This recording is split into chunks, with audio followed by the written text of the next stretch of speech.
Ernesto Buendia was 70 years old and had a kind of presence that did not need words to be noticed.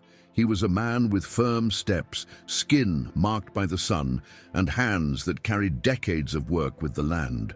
At that stage in his life, he devoted himself, alongside his son Mateo, to an intelligent irrigation project, something that could change the fate of small farmers and give new life to regions ravaged by drought. He was returning from a trip that had left him exhausted but hopeful.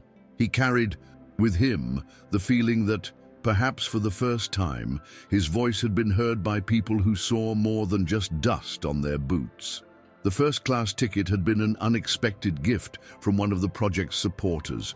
To him, it was something new, even strange, but he received it as a gesture of respect and dignity. The flight had barely begun when discomfort set in.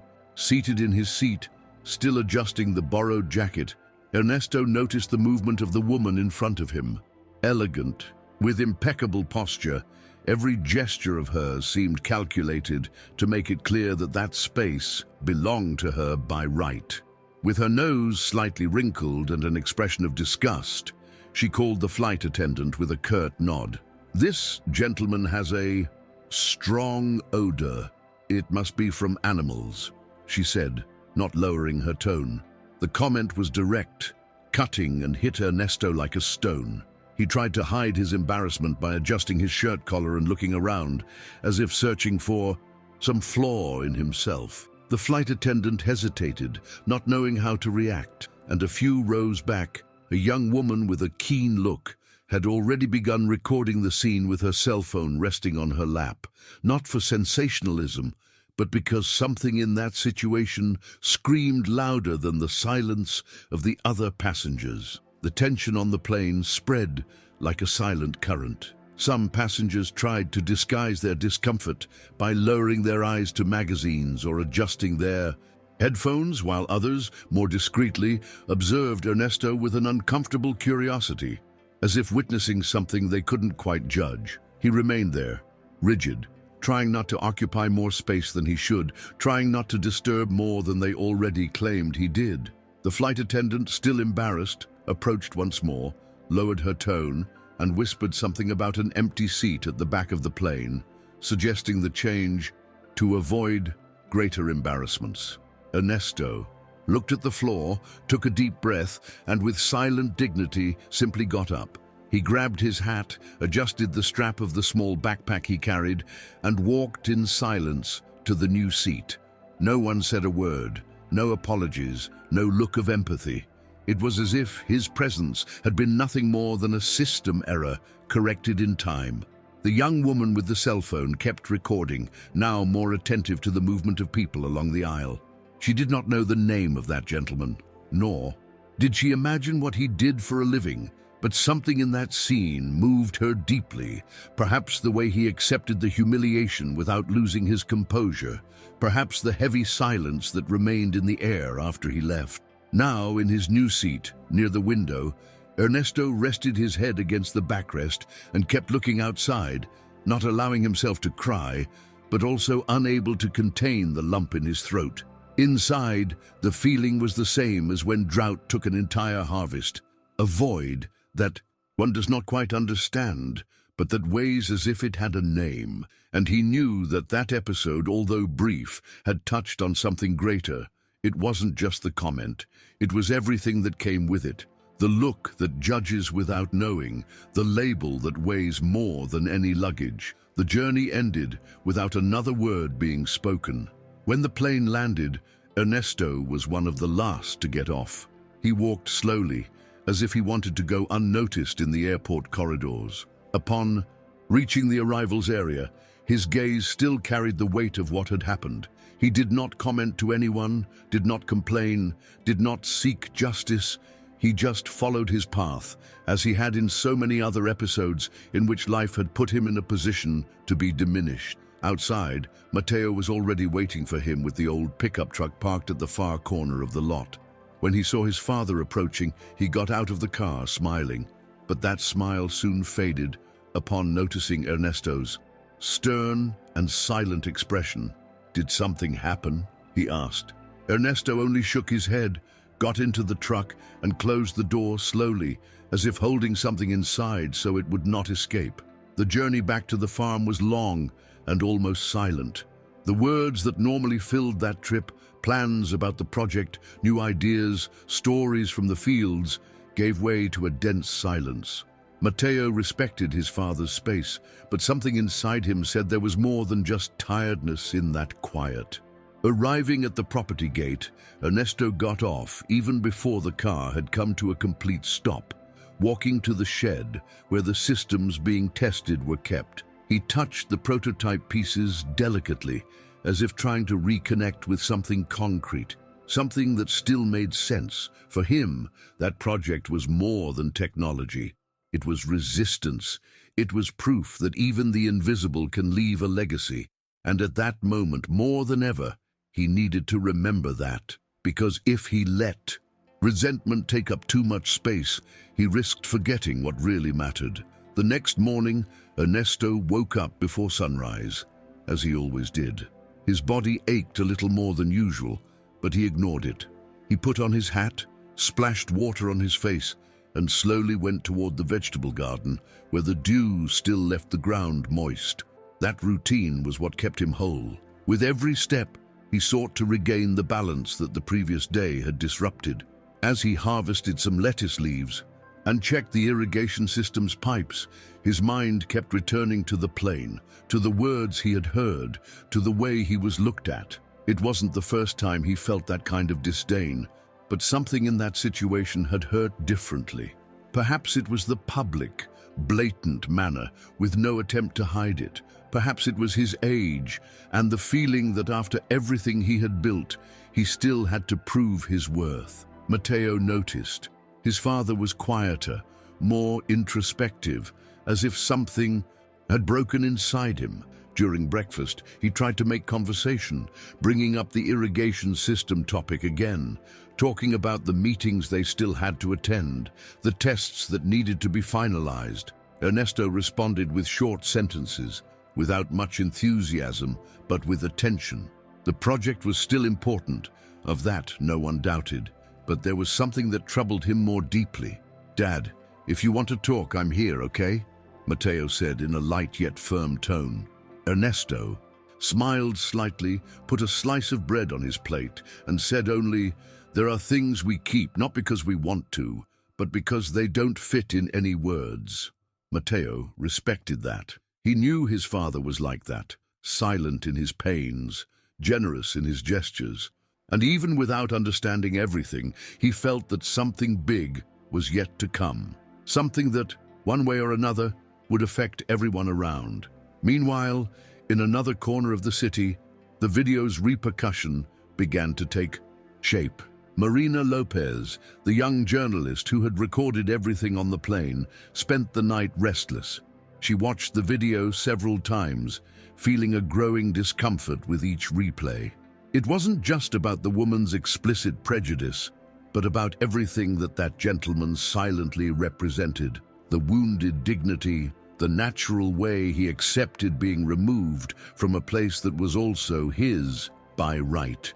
Marina was freshly graduated, still trying to find her place at the editorial desk of a small news portal, but something told her that video needed to go beyond social media. The next morning, with her face still rumpled from sleep and coffee in hand, she presented the recording to the editor-in-chief. "There's something here. It's more than a denunciation. It's a portrait of who we are," she said. The editor hesitated for a few seconds, but eventually agreed. "Write it, but write it well, with depth." That same afternoon, the article was published. The title was direct. "When the smell of the earth disturbs more than arrogance." Marina chose careful yet firm words. She narrated the facts, described the reactions, and contextualized the symbolic impact of that gesture. She did not reveal names, but did not spare criticism of the elitization of spaces and the subtle yet devastating violence of class prejudice. In a few hours, the article went viral. Thousands of shares, outraged comments, and expressions of support for the gentleman in the video, whose identity no one yet knew, flooded the internet. The image of Ernesto sitting by the window, looking out with tired eyes, became a symbol of resistance. And even unknowingly, while tending to the kale in the farm's backyard, he was already news, already a voice for so many others who for too long had been silenced without notice. The repercussion reached the farm 2 days later through a neighbor who, out of breath, appeared with his cell phone in hand, showing the article as if he carried a precious secret. "It's you here, Mr. Ernesto, you're everywhere." The farmer frowned, thinking it was a joke, but soon recognized his own image in the video. The downcast look, the moment when he got up and left the seat with dignity. Mateo, beside him, watched with wide eyes. It was strange to see his father there on a news portal amid so many comments, likes and shares. Ernesto remained silent for a while, as if digesting what it all meant. It wasn't vanity, far from it, but there was a mix of feelings hard to name: astonishment, discomfort, and a timid spark of pride. For the first time he felt that his story had not been invisible. That night, the modest living room became a meeting point. Family members, neighbors, people from the cooperative, all wanted to see the video, comment on the article, give a hug, say a word of support. Ernesto, however, maintained the same demeanor, calm, discreet, but with his eyes slightly welling up when he thought no one was watching. "I just wanted to go home in peace," he repeated when someone mentioned the absurdity of the episode, but it was clear that the situation had broken through some barrier. It was as if, unintentionally, he had become a symbol of something much bigger than his own pain, and that affected him. Deep down, he had never sought the stage, but now he realized that maybe his trajectory could in some way open space for other voices like his. Voices that until then only echoed in the forgotten corners of the beaten earth. The next day, an unknown silver pickup truck stopped at the entrance of the property. It was early, the sun still hiding behind the clouds, and the sound of the engine made Mateo come out to the gate. An elegant young woman got out with a confident posture and a curious look that examined the surroundings with a certain contained charm. "Sorry for showing up like this, I'm Valeria Montero," she said, extending her hand with a polite smile. Mateo took a moment to connect the surname. She was the daughter of the woman from the video, and that information was enough for the tension to set in the air.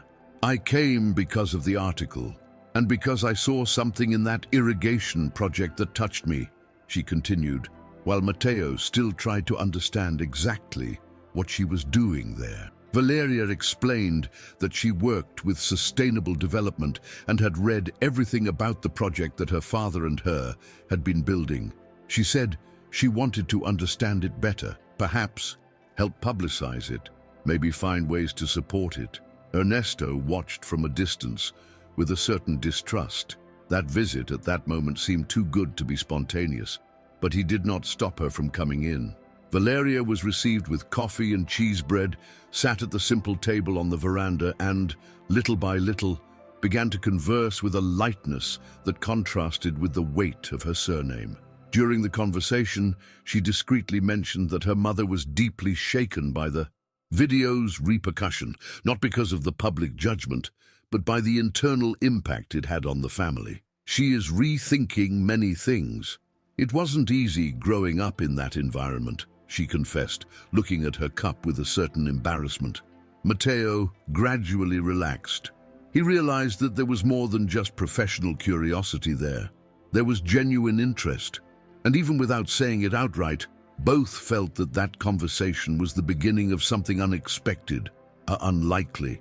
Meeting between two worlds that until then hadn't even looked each other in the eye. Valeria's presence on the farm became more frequent than anyone had imagined.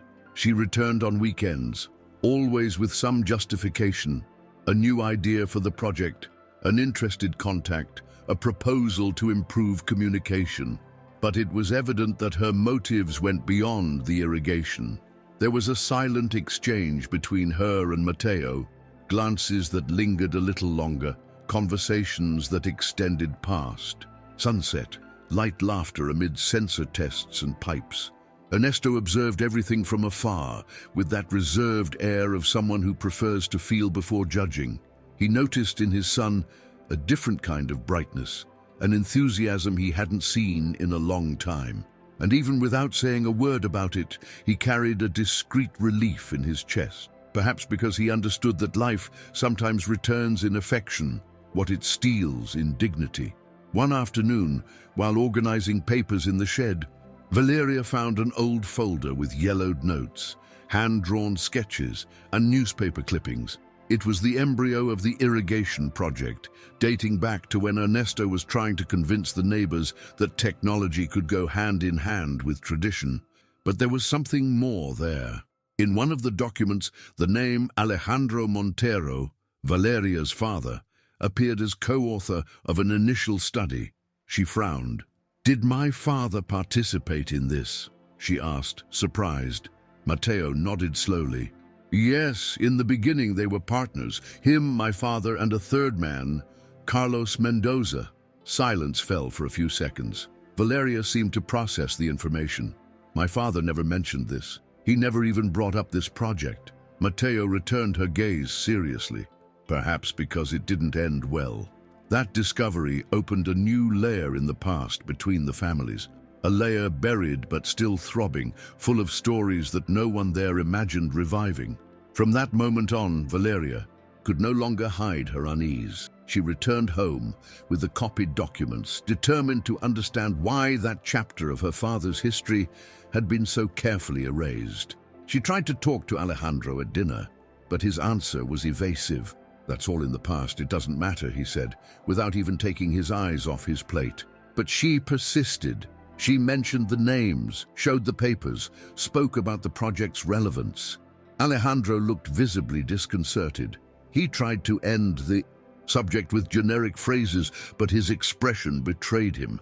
"Things weren't as you imagine, Valeria. There were complications, disagreements. It's not worth revisiting."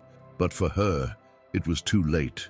Something had been ignited, and the feeling was that there was much more behind that silence than just technical misunderstandings. In the days that followed, Valeria sought information on her own.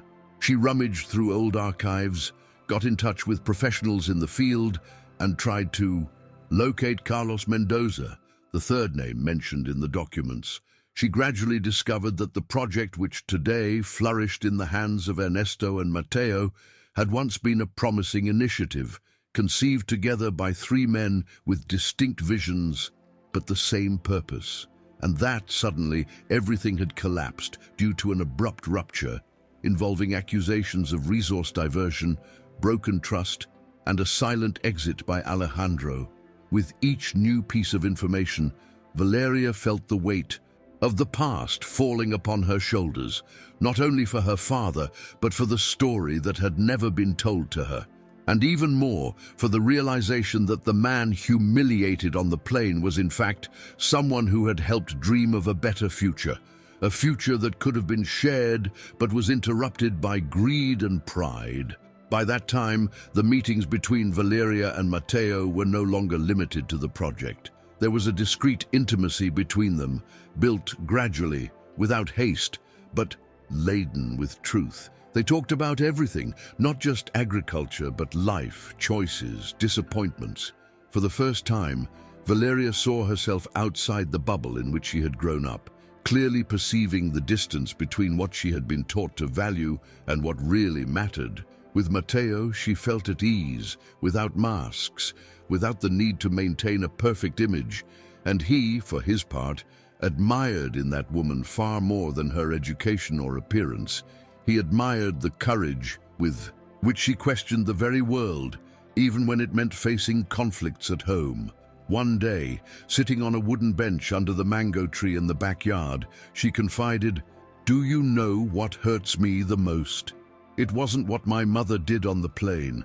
It was realizing that deep down, I never questioned. I would have acted the same way a few years ago." Ernesto overheard that conversation unintentionally while passing by with a toolbox in hand. He stopped for a moment, unnoticed, and remained there, listening quietly. That phrase of Valeria pierced his soul like few things ever do, not out of resentment, but out of recognition. He knew how difficult it was to break internal structures, to admit that we were raised within invisible walls.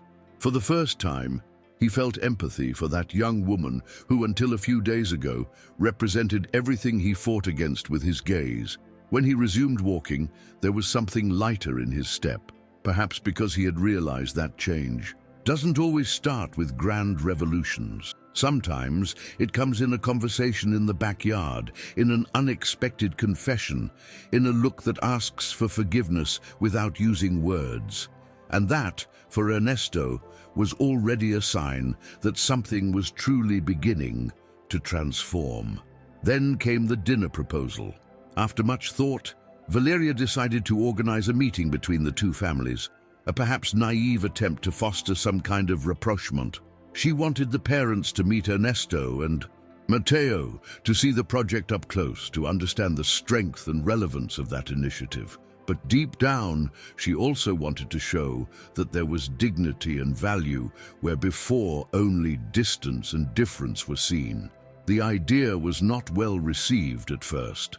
Alejandro reacted with skepticism, and Constanza, still uncomfortable with the video's repercussions, almost refused to participate. "I don't want to go through any embarrassment," she said in a harsh tone. But Valeria was firm. She said it was time to face the consequences of one's own actions, and that, if they truly wanted to regain some credibility, they needed to come down from their pedestal and look into the eyes of those they had hurt. Mateo also hesitated. He talked to his father, explained the idea, and tried to calm his reservations. Ernesto listened to everything with attention and silence. In the end, he replied with his usual calm, "If it's to eat in peace, I'll go. If it's to swallow pride, so be it." And so, the dinner was scheduled. The table would be set on the farmhouse's veranda with a simple tablecloth, clay plates, and old cutlery inherited from Ernesto's mother. Valeria insisted on bringing some dishes and desserts. She wanted everything to be balanced, shared. When the day arrived, the sky was clear, and the air carried that smell of wet earth that signals change. The Montero family's pickup arrived on time, and the silence among the passengers was louder than any horn. As they got off, they were greeted with a cordial smile from Mateo and a serene nod from Ernesto. It was the beginning of an evening that no one would forget. The atmosphere during the first few minutes of dinner was that of a rehearsed cordiality, as if everyone were tiptoeing. Constanza maintained a rigid expression, her eyes attentive to every detail of the table, the dishes, the simple decoration. Alejandro tried to keep a polite conversation with Ernesto, but the exchange was stilted, laden with subtext. Meanwhile, Valeria made an effort to break the ice, praising the food, bringing up light topics, trying to stitch some connection among those present. Mateo, for his part, moved between the kitchen and the table, always alert, trying to avoid any friction that might suddenly explode. But the discomfort was evident. There was no disguising the difference between those universes, and as much as everyone was physically in the same space, emotionally, they still seemed separated by miles. It was only after the second round of coffee that the inevitable subject emerged. Ernesto, with his calm voice, looked at Alejandro and said, without beating around the bush, "Do you remember our first conversation about that project back then? When we still believed that everything could be transformed with a good idea and courage?" Alejandro hesitated. He took a sip of coffee, adjusted the napkin on his lap, and replied in a lower tone, "I do remember, but life has shown that it isn't that simple." Silence fell. Over the table, Constanza averted her gaze. Valeria pursed her lips, as if she already knew that the moment was coming. "Life really isn't simple," Ernesto replied. "But some choices complicate what could have been great." Then he took out of the folder beside him the old documents, the ones he had kept for years, waiting for the right moment to be laid on the table. Literally. When Alejandro recognized the papers, his face lost its color, and for the first time that night, The truth ceased to be. A ghost, and sat at the table with everyone.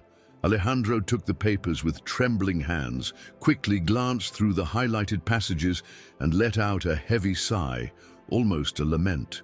"I never thought these documents still existed," he murmured, as if speaking more to himself than to the others. Constanza watched everything in silence, clearly uncomfortable, trying to understand exactly what was being exposed. Valeria, on the other hand, looked at her father with a mix of frustration and compassion. "Why did you never say anything about this?" she asked. Alejandro took a few seconds to answer. "Because it's not a story I'm proud of. There were mistakes, many, and I preferred to forget rather than confront them." The confession was direct, but not enough. Ernesto remained firm. "Forgetting is easy for those who don't pay the price. For those left behind trying to save a dream alone, forgetting was not an option." From then on, the conversation took on a different density. Alejandro recounted, without mincing words, how everything had collapsed. The entry of Carlos Mendoza into the project, the poorly explained investments, decisions made without consensus. He admitted that, at the time, he preferred to step away rather than fight, because he was afraid of sullying his name and losing the contracts he was beginning to secure in other ventures. "I left you alone in that fight, Ernesto, and that has haunted me ever since." Ernesto listened in silence, but his gaze said more than any word. There was no bitterness there, only old disappointment, pain that had been digested over time, but never forgotten.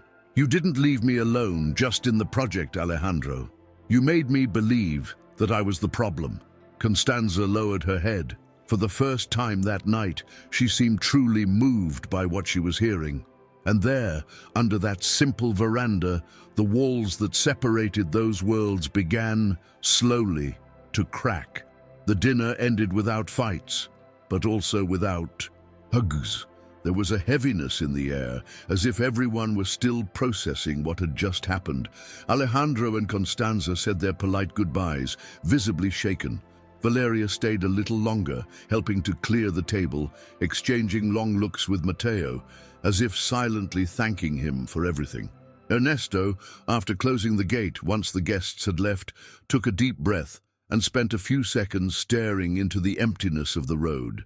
"It was necessary, but it was hard," he said simply, before going inside.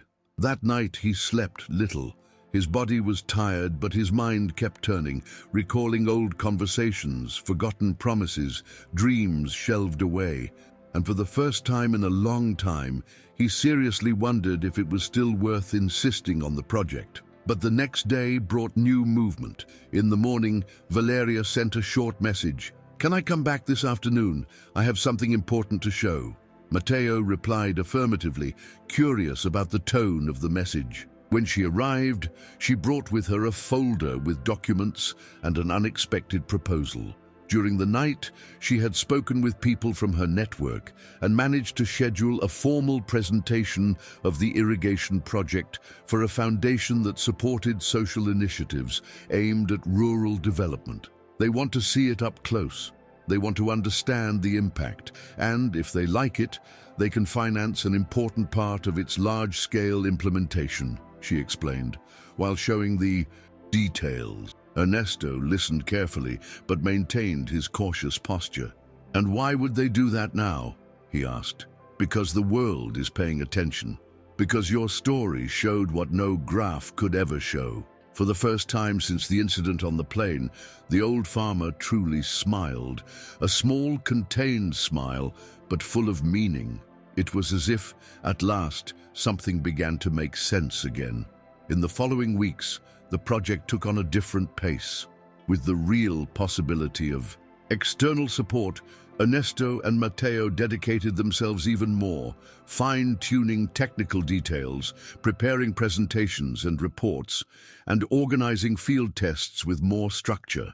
Valeria became a fundamental piece in that process. She acted as a bridge between the two worlds, the one of the land and that of the institutions. With her communication skills and social sensitivity, she managed to translate the project into language accessible to investors and managers without losing the essence of what it represented.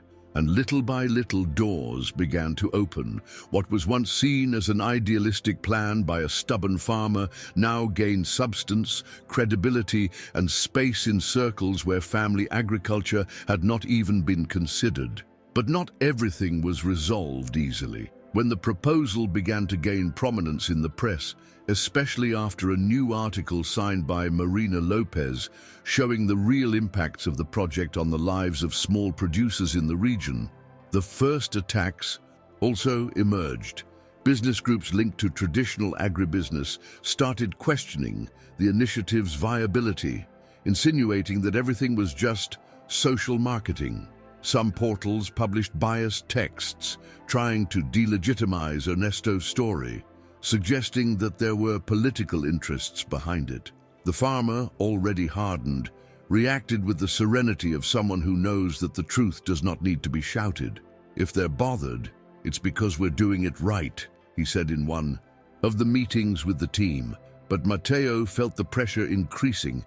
He was afraid that everything might fall apart just now that they had come so far, and Valeria, determined to protect what they were building, suggested something bold: a press conference where everyone, including Alejandro, would tell the whole story, leaving no scar hidden. The idea of the press conference caused immediate discomfort in Alejandro. He feared the exposure, the wear on his image, the public judgment. But Valeria was firm. She said that if he really wanted to make amends for the past, he needed to do it transparently. "It's not enough to apologize at a family dinner. People need to hear from you what happened. They need to see that you acknowledge it." After some tense conversations, Alejandro gave in, and it was he himself who suggested the location: a modest auditorium in a rural technical school where many of the first tests of the irrigation system had been carried out years before.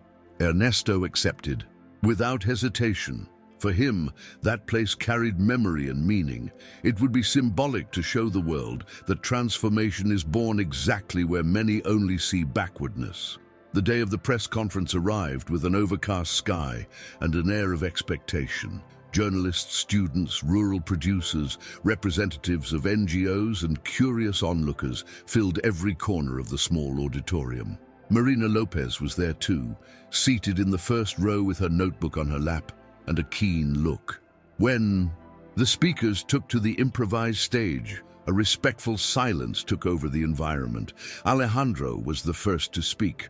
With a trembling voice, he began recounting the beginning of the project, the mistakes made, the influence of Carlos Mendoza, and his own omission in the face of the misdeeds. He admitted that he abandoned the project out of convenience and fear, and that it had been eating away at him ever since.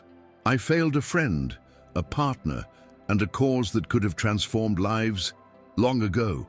His sincerity disconcerted even the most skeptical. For the first time, Alejandro ceased to be the polished businessman and showed himself as an ordinary man, full of flaws, and perhaps because of that, more human than he had ever seen before. After Alejandro, it was Ernesto's turn to stand up. He walked to the microphone with firm steps, hat in hand, and a serene look that scanned the audience. When he began to speak, he did not use technical terms or rehearsed speeches. He spoke as he always had, simple, direct, truthful. He told his story about the dream he had years ago when he looked at the dry land and imagined that life could still sprout there. He spoke about the years of struggle, the abandonment, the loneliness he felt when the project was left behind.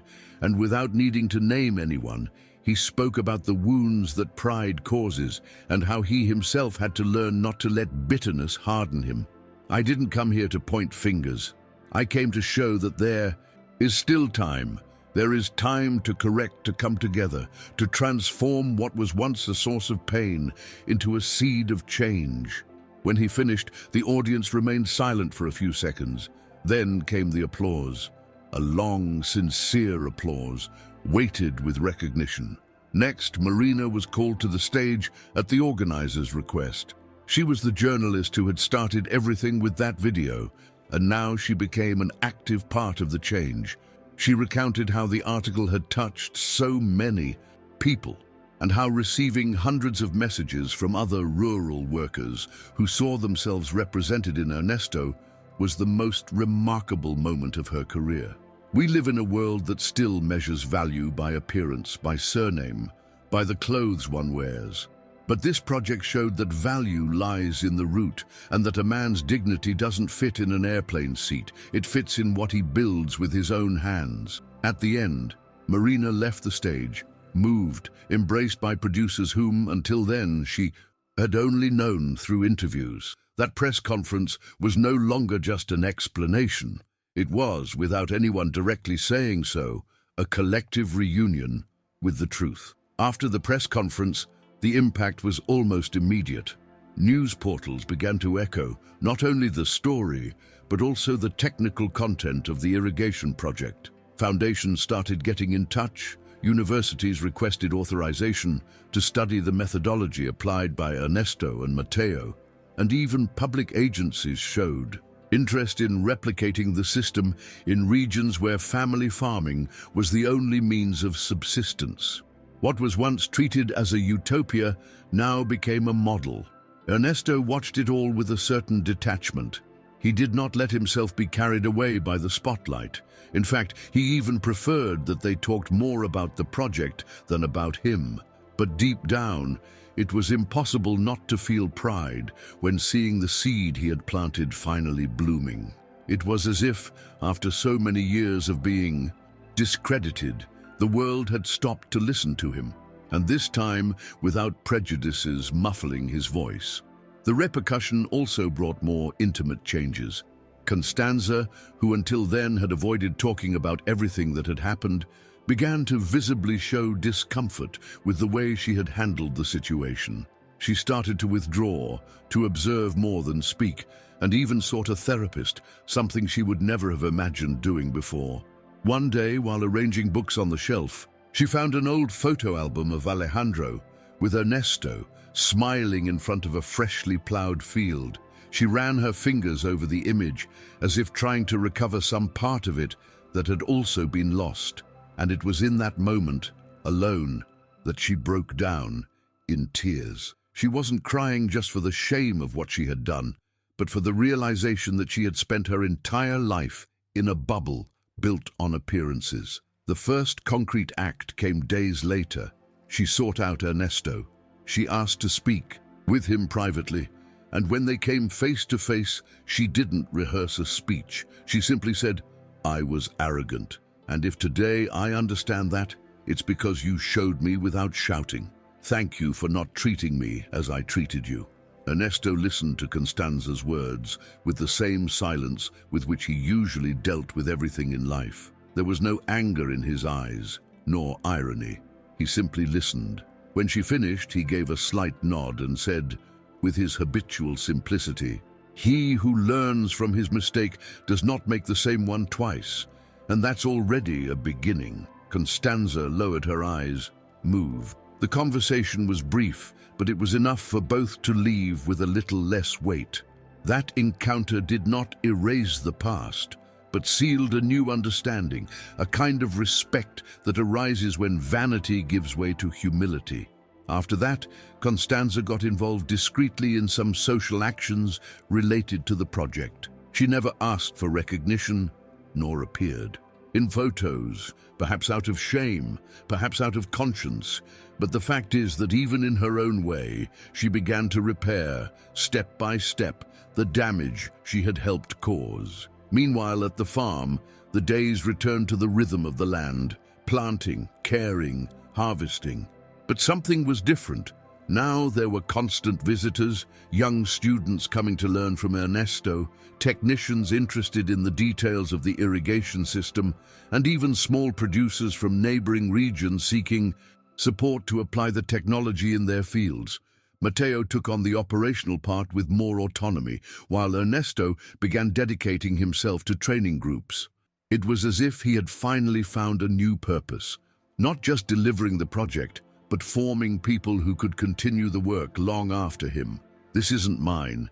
It belongs to everyone who plants with hope," he would say to the new learners. And despite his advancing age and a body that demanded pauses, Ernesto felt more alive than ever.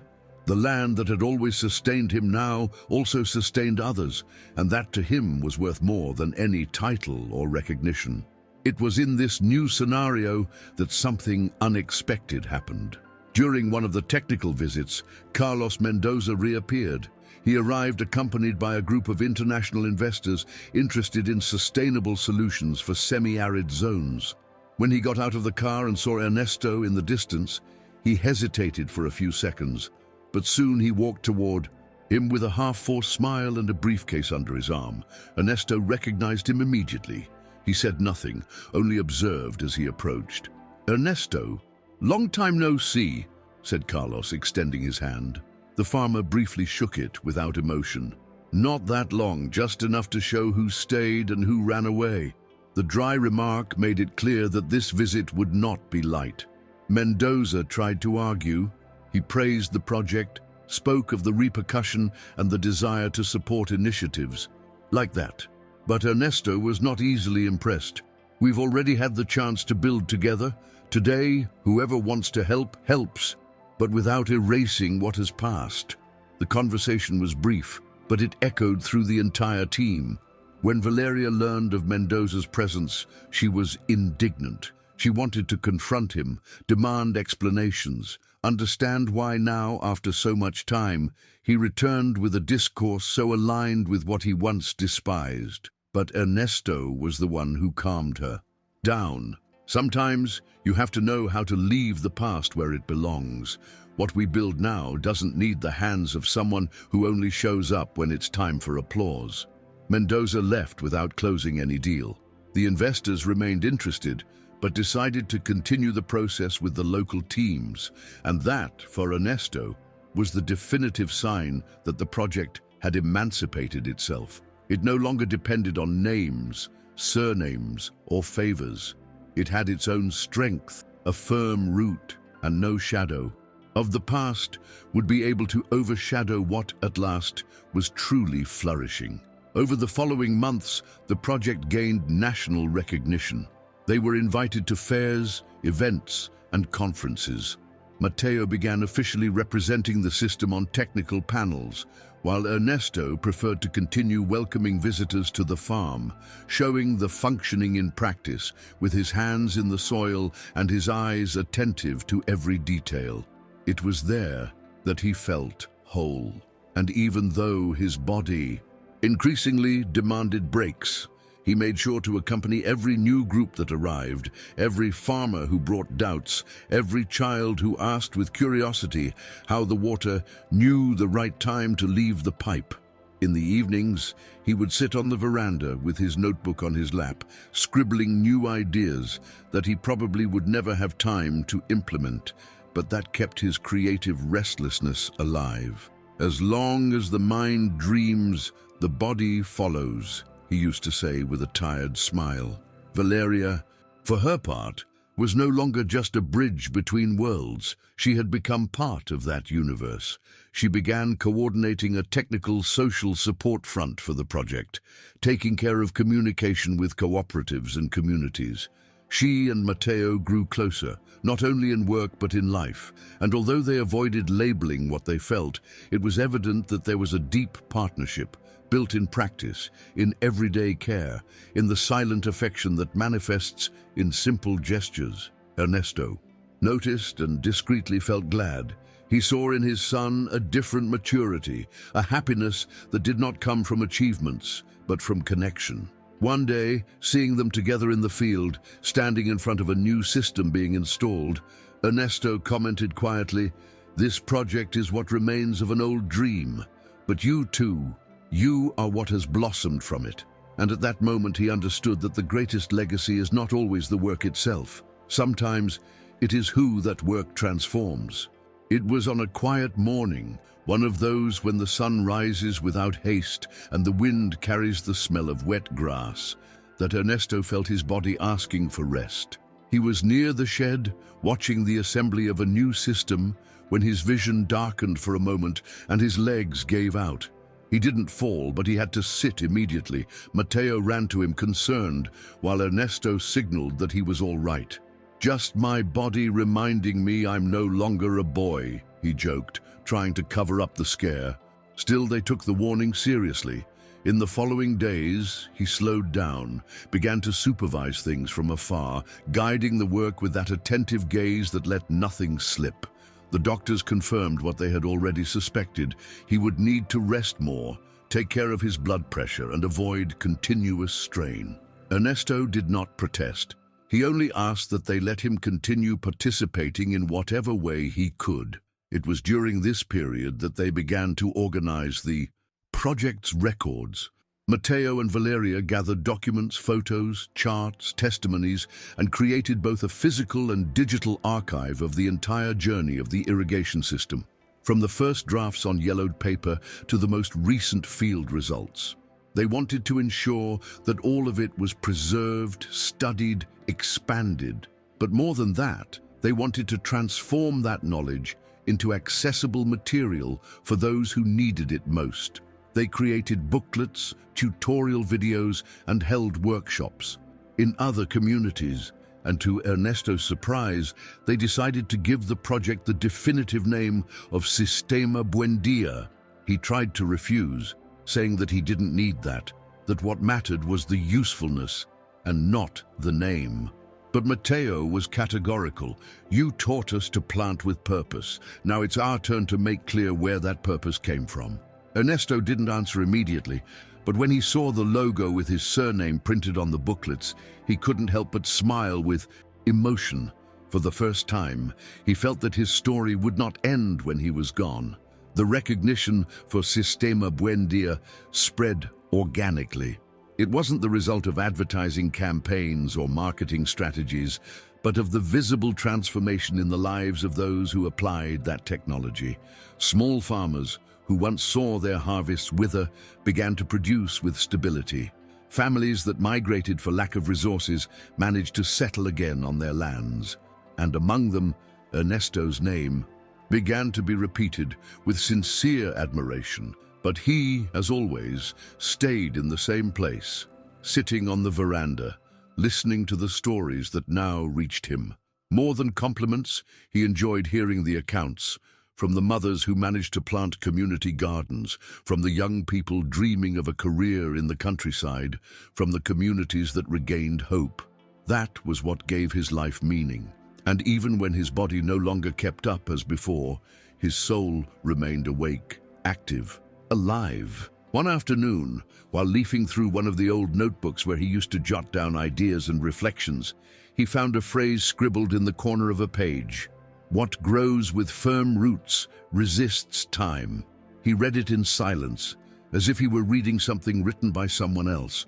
And in a way, it was. It was an Ernesto from years ago, still unsure if it would work, still full of doubts, but determined to try.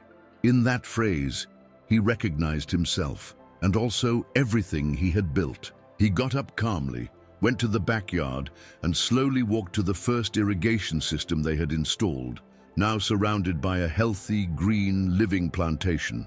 He touched the pipes, observed the sensors working, and smelled the moist earth. And there, without needing to say anything to anyone, he understood that his mission was fulfilled. Perhaps there was still much to be done, but the essential part he had already planted, and that was something no one could ever take away. Shortly after, at the moment, Matteo decided to organize an event at the farm to bring together all the people who had been touched by the project in some way. It wouldn't be anything grandiose, just a symbolic gathering, a kind of celebration of the Sistema Buendia journey. Invitations were sent to former partners, students, farmers, technicians, and even to Marina Lopez herself, who promptly confirmed her presence.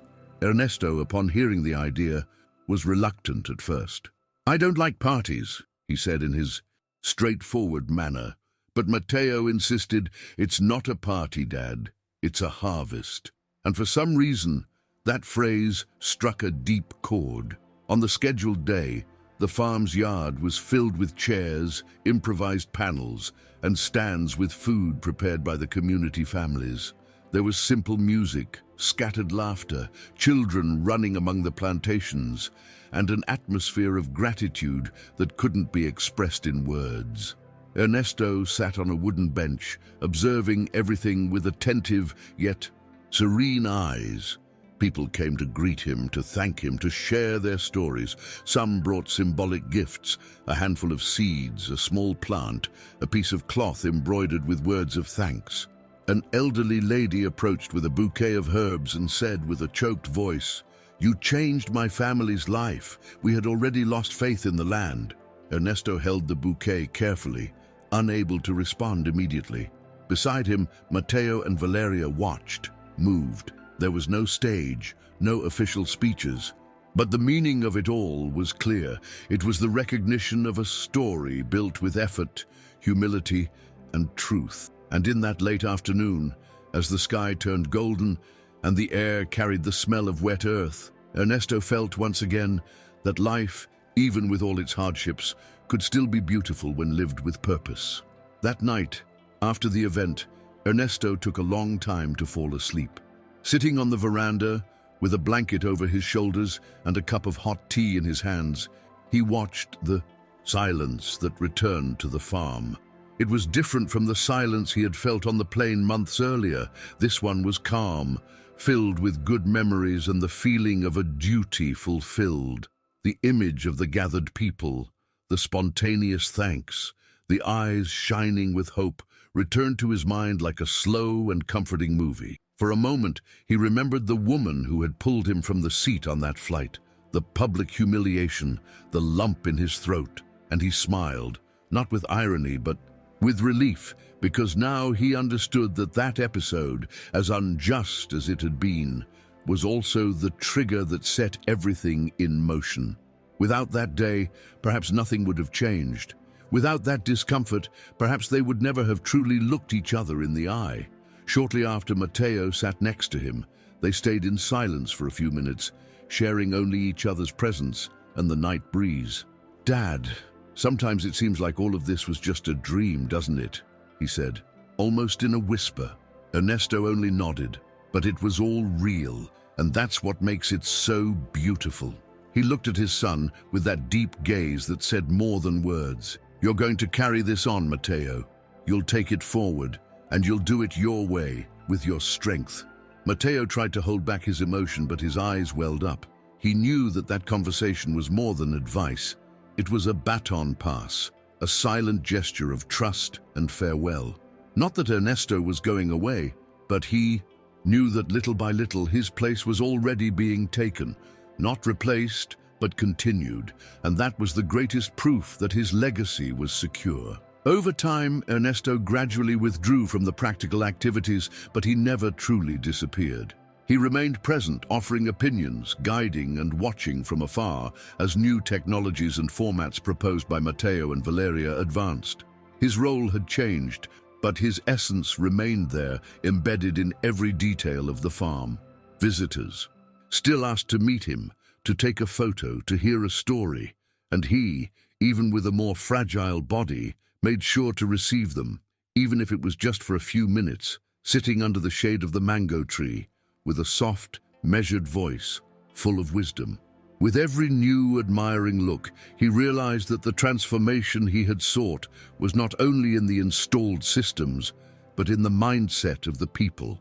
And that was the most important revolution, teaching that dignity begins when someone decides to believe that they can change their own story, even when everything seems to say otherwise. It was on a common, uneventful morning that Ernesto passed away. He slept peacefully, as if he had simply decided to rest a little longer. The news spread quickly, but it did not bring despair. It brought respectful silence, soft tears, and many words of thanks. On the day of the wake, farmers from all corners arrived with dirty boots, calloused hands, and teary eyes. Some left seeds on the coffin. Others brought saplings, tools, even notebooks filled with notes. It was a simple farewell, just as he would have liked, but deeply symbolic. Mateo spoke few words. He said that his father now lived in every system that spurted water, in every field that blossomed, in every family that began to dream again. And in the end, everyone planted a sapling around the veranda's mango tree, a sort of spontaneous ritual, a way to keep alive, in the land, everything that Ernesto had left in everyone's heart. Today, years later, Sistema Buendia has spread across several regions, adapted, improved, replicated, but in every new place where it is installed, there is always a story that accompanies the technique. People speak of Ernesto Buendia not as an inventor, but as an example, not for being perfect, but for having lived with purpose, for having resisted when everything seemed too small to deserve attention. In some agricultural schools, his name appears on simple murals alongside other figures who marked the history of the countryside. And interestingly, the video from that flight still circulates in lectures and debates, not as a denunciation, but as a starting point, as a symbol of how an act of prejudice can unintentionally transform into the seed of a quiet, concrete revolution. Matteo and Valeria continue the work, now with small children growing up among lettuce plants and digital sensors. Sometimes at dusk, they sit under the veranda's mango tree and tell stories about a man who believed that even the driest land could flourish if cared for with respect and patience.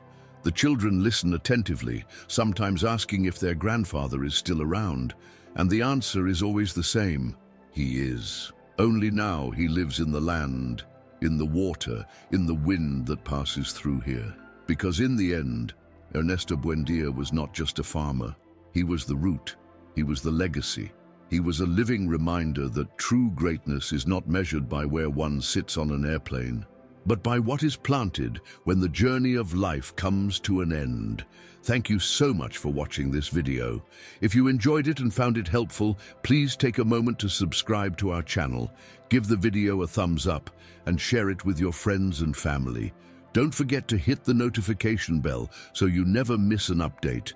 We've got lots of exciting content coming your way. Your support truly means the world to us and helps us create even better videos for you. Thanks again, and see you in the next video.